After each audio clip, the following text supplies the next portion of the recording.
কোনো সাক্ষী পাওয়া যাচ্ছে না, মামলাটা কিভাবে প্রমাণ করবে? ঘটনা তো ঘটেছে, সত্যি ঘটনা, কিন্তু সাক্ষ্য নেই।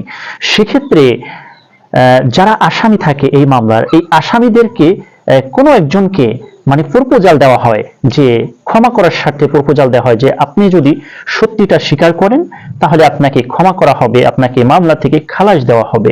তো এই প্রপোজাল যখন একজন আসামি উনি গ্রহণ করার পরে যখন উনি ঠিকভাবে সত্যিটা প্রকাশ করে, এবং এখানে আমি আগেই বলে রাখি, এখানে কিন্তু একটা শর্ত আছে যে আপনি রাজসাক্ষী যে গ্রহণ করবেন এবং রাজসাক্ষীর উপর ভিত্তি করে যে আপনি আসামিদেরকে দণ্ড প্রদান করবেন বা খালাস দিবেন, সেটা হলো এখানে কিন্তু এই রাজসাক্ষী কিন্তু অবশ্যই যিনি হবেন তার কিন্তু আসামি হতে হবে এবং এই ঘটনার সাথে কিন্তু জড়িত হতে হবে।